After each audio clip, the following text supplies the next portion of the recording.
Hey everybody, welcome back to Ready Steady Play. Hi guys. We're about to give our final thoughts on Founders of Gloomhaven. That's if I've got any thoughts left in my brain. Yeah, I feel like all of our thoughts just dribbled out. Definitely oozed. Huh. He looks like Abraham Lincoln. What, with a badass facial tattoo? Yeah. Deliver a resource. It was in The Hangover. Unconnected prestige building. Yeah. Abraham Lincoln from The Hangover.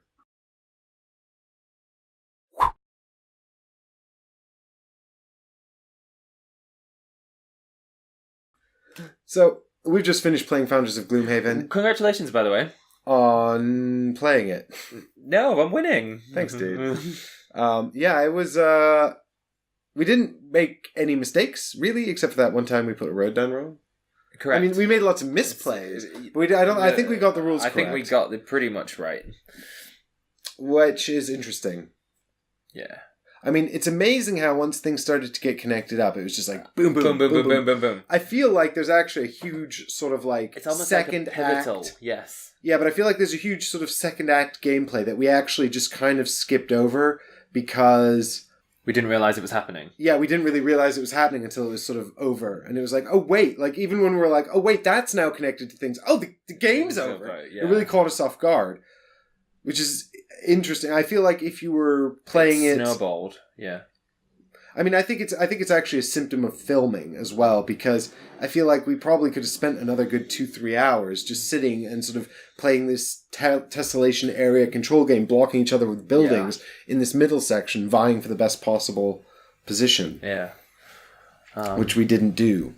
It's a very, very, very thinky game. And yeah, you could easily have tried to think even more and you make sure you've optimized the best possible position, which I think, me personally, I maybe you probably agree with this at home, that I didn't succeed very well with at times because I went a bit quiet and I was trying to be entertaining at the same time, but it's very difficult, particularly when your strategy, I think this is why this game lends itself to having 2 or 3 moves in your mind in case something goes wrong. But I think filming this game, you just kind of accept that you're going to make some mistakes and sort of get on with life. Exactly, because you just got to get on with But I do feel like if I was playing this in a social, just sort of on the table with my gaming group, it would be a lot of people sitting and staring in silence at the board. Correct. I don't think you'd get much interaction with each other.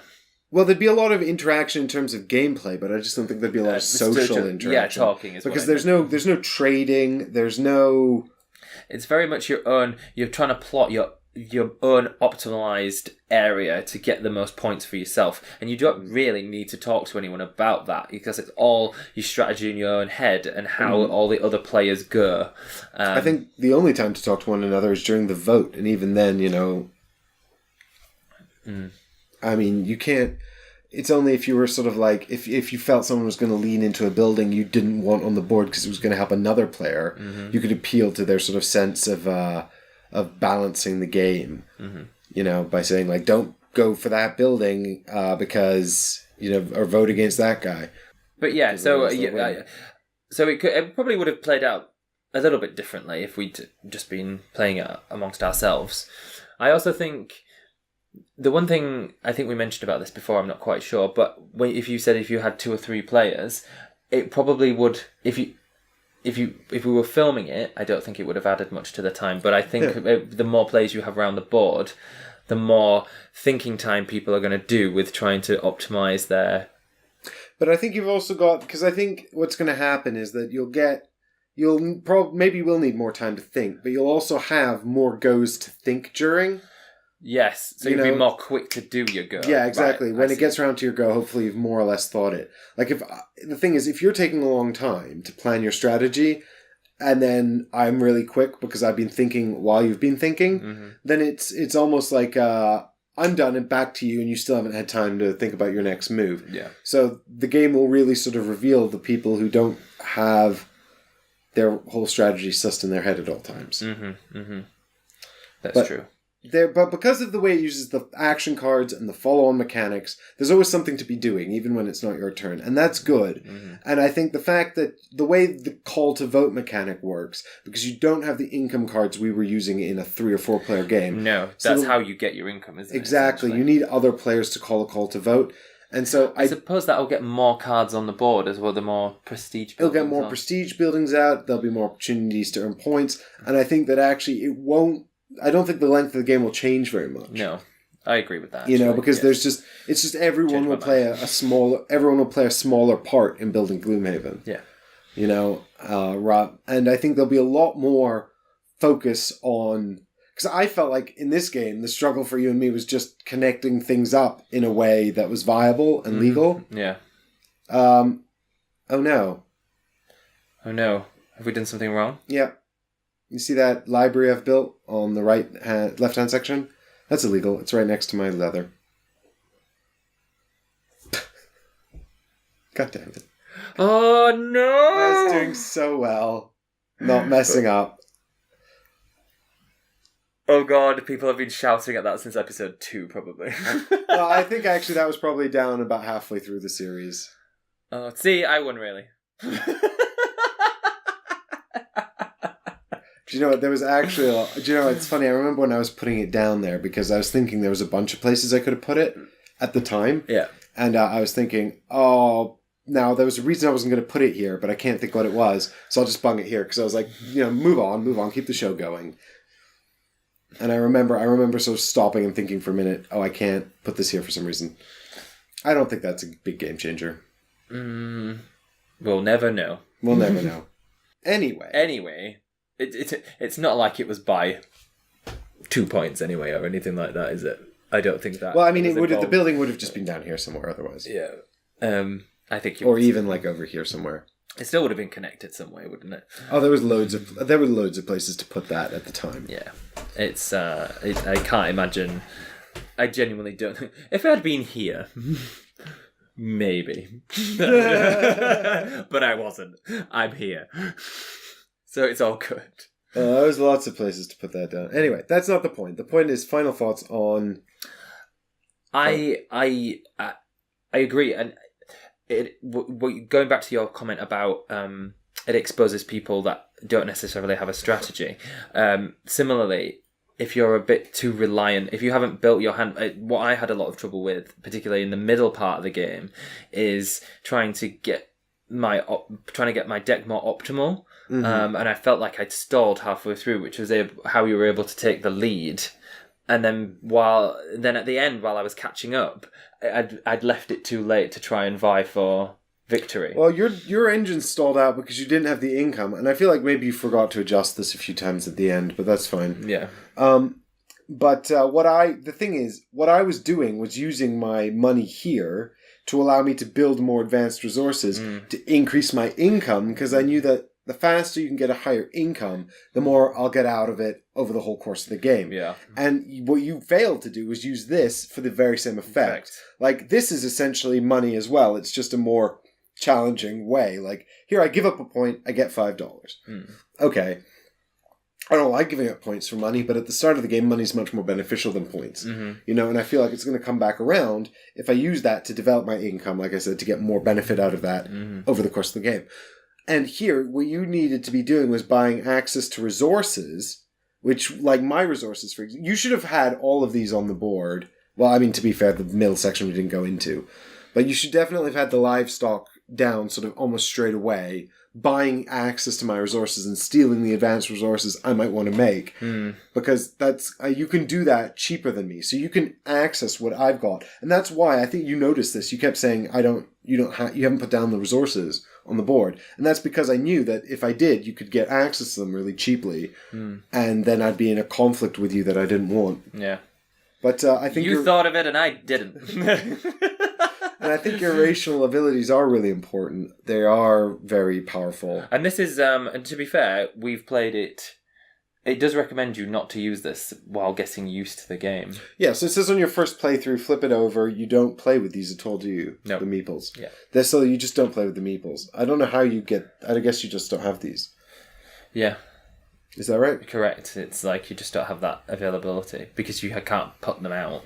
Yeah, there's definitely ways to simplify the game if you're looking at this version that we've played and gone, oh no, I suppose.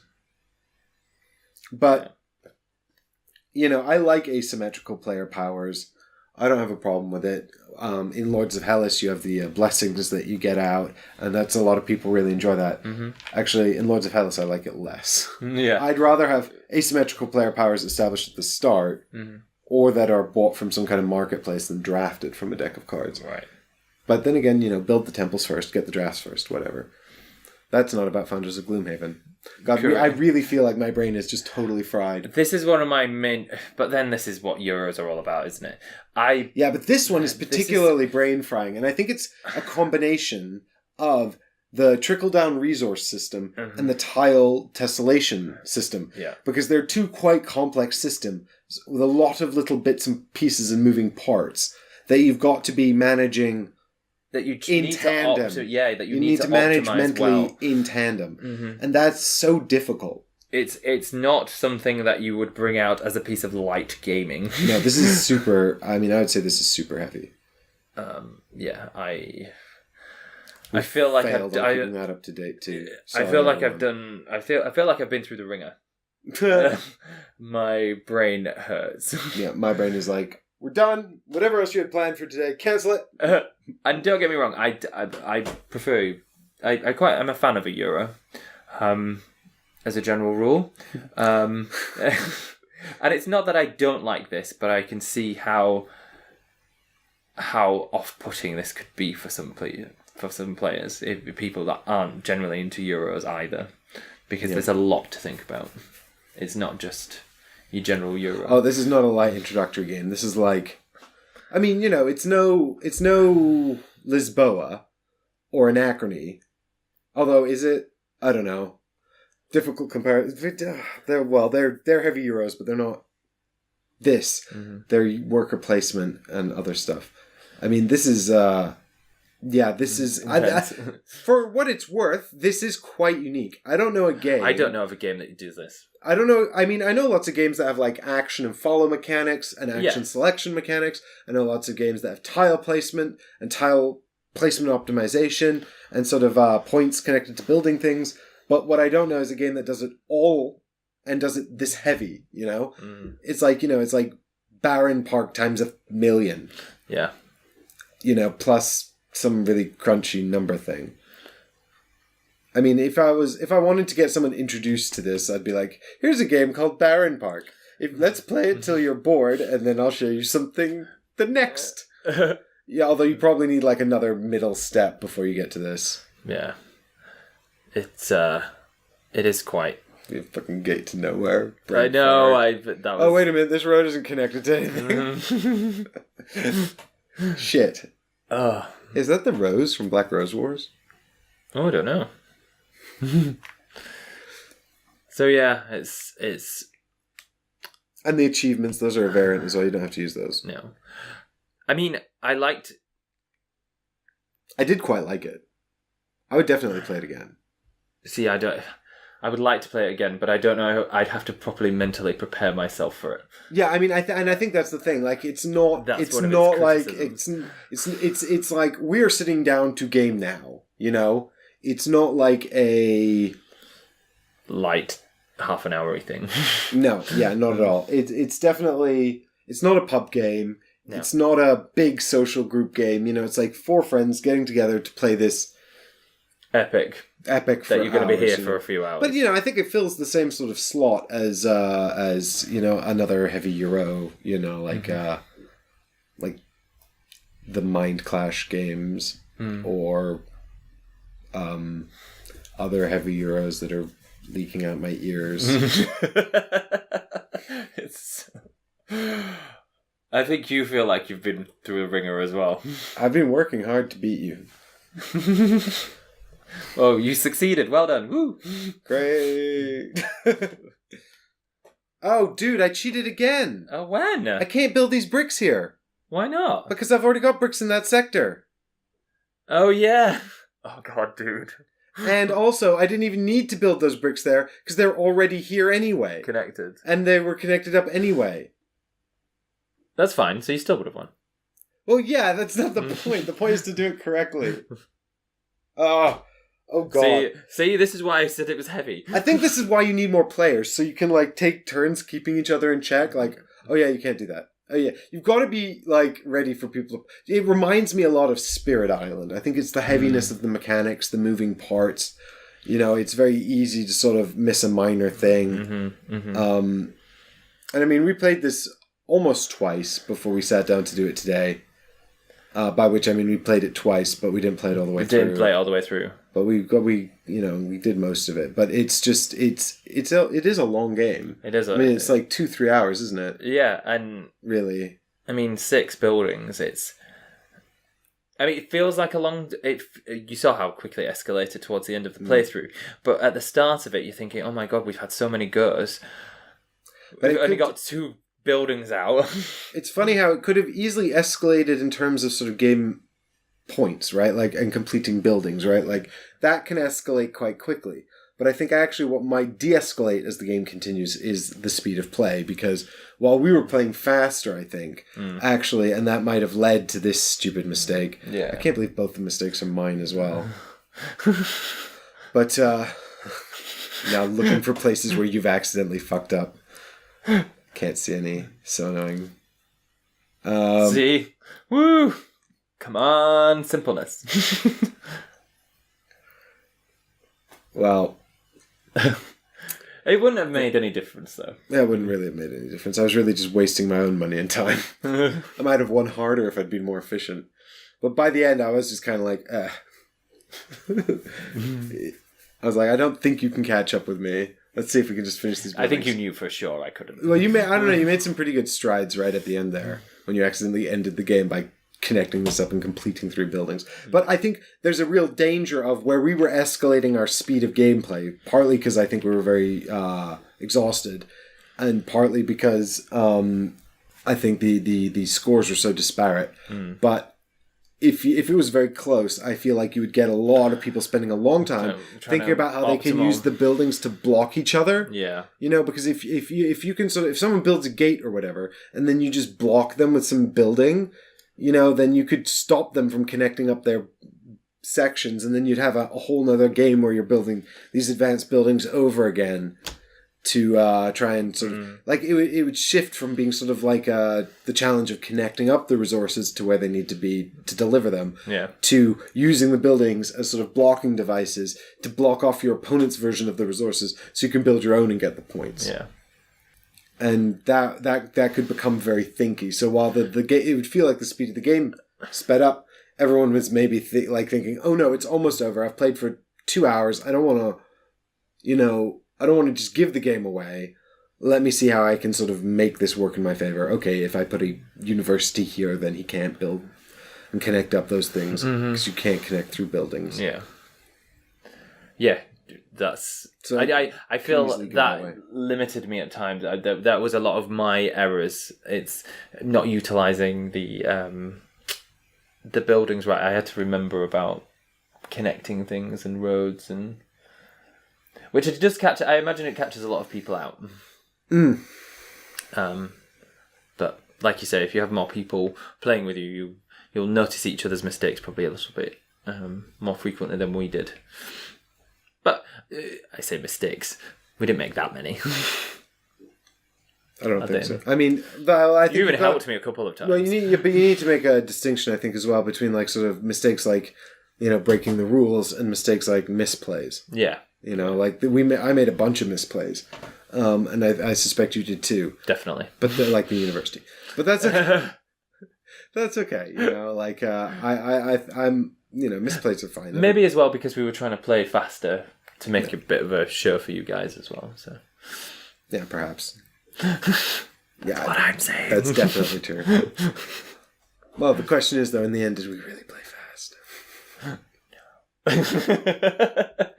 Or in some cases, too fast and forgot about important rules. Yeah, but so the question is, where does it fit in the collection?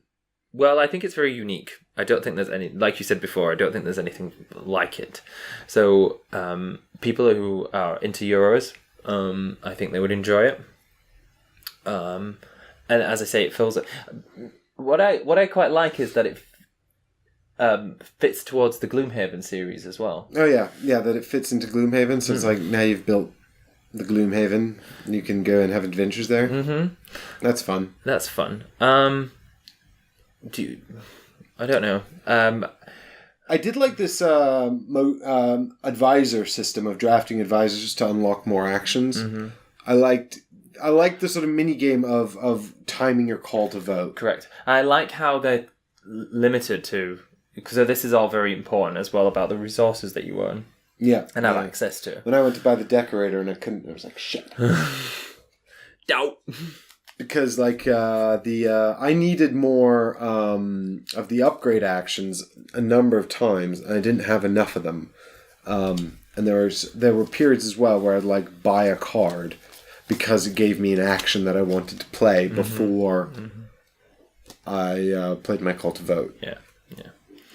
So I liked that. That sort of in a way took the place, I think, of the asymmetrical player power development. Although we only have one unique player power, we can make our own sort of deck of actions that can focus on sort of trading and buying access to stuff really well, or constructing things, or recruiting a lot of people.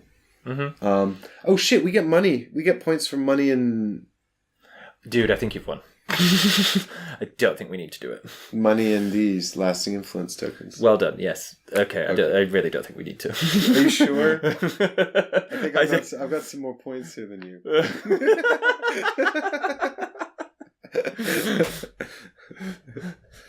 Yes. Okay. But would you buy it though? So, dude, I mean, how often do I think I'm going to get to play this? I don't. So this is my issue. It depends on your game group that you've got. Yeah, like everything. Like everything. Like every game, it depends on your group. I don't know that many players that I could play this with. Yeah. So would I buy it? Possibly not. Because I just don't know when I would get it out to play. I would play it with you and that's it. And I have it. So would I play it again? Yes. Because I did enjoy it. But I think it's one of its criticisms is that you must be in the mood for it. And that makes its replayability probably a bit more limiting than, say, other games. Mm-hmm. Would you play it again? Yeah, I would. I'd be interested to play it again. Would you be interested to play it with different people to see what their strategies would be with regards to having a 4-player and things like that? Yeah, I think I'd prefer to play it with 3 or 4 than 2. Yeah. Not that I didn't enjoy it with 2, but I feel like some fun stuff like the call to vote would be more exciting with 3. Yeah. I think it would get more buildings on the board faster as well. Well, yeah, but remember someone would just start in the middle, so you'd still sort of have this situation. Oh, that's true. In 3 sections. Yeah. I think actually 3 would probably be the optimal number for this. Because with 4, someone else starts in the middle section. So you've got 2 people fighting for the same area, aren't you? Yeah, I should mention that on the reverse of this is actually a more balanced section. This is the thematic side of the board that we played on. But there's also a more balanced side of the balanced side of the board. So if you're the kind of person that doesn't like asymmetry, you can play on the balanced side without racial powers. But if you are the kind of person that likes that thematic stuff, you can play on this side. Play on the proper board with the... Say proper board. Oh my god, words. words. I feel like I need to lie down. Yeah, me too. I need to eat. Dinner would be nice. Yeah, so I think this is either the kind of game where you look at it and you go, I would love that, or my game group would love that, and then it's for you.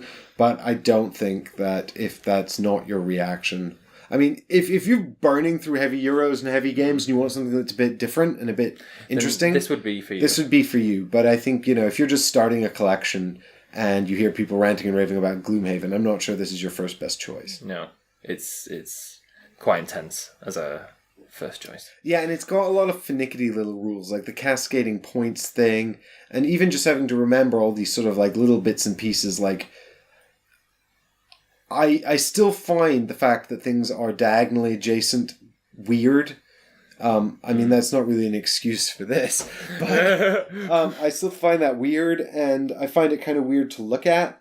And also that you can't draw connectivity through buildings feels weird. I know that it's clearly for balancing reasons, but it feels peculiar because you would think that logically people could just walk through the building areas, right? Yeah, I suppose. But, if you try to apply logic to Euro games, then, you'll go out your mind. Ah. But I'm just trying to sort of explain why some of these little bits and bats just seemed a bit confused, or just little tips that are hard to remember. There's even a section on the back of the rulebook here that says, rules that are easily forgotten or important reminders. Yeah. And it specifically says connections are not counted through buildings, and you can't have things adjacent to each other. The two, and no two same resource tiles in the same city section. Neither can two of the same prestige building type. Oh, I totally missed that. Did we break that rule too? Did you break that rule? You did. When you put the university there, you couldn't because the burnt onion was already there. I broke a rule. Yay! It wasn't just me! Well, damn it! Because it would have been so much better over here anyway. Could you have put it over there? Yeah, there's only one prestige building over there, and it's... No, you couldn't have put it there either because of you'd already done the this. garrison, yeah. So you then wouldn't have been able to do it. Oh. So you would have had to put it here in the middle, and I couldn't have put that there. So that does limit you to how many prestige buildings you can have. Does that limit your vote then? Buying access to another player's resources do not come from ownership. Prestige buildings are never owned by anyone. Where is it? You can have two buildings. Wait, no, where did I see it? Two of the same resource tile cannot be in the same city section. Similarly, neither two of the same prestige building type, both shape and color. Wow. Both shape and color.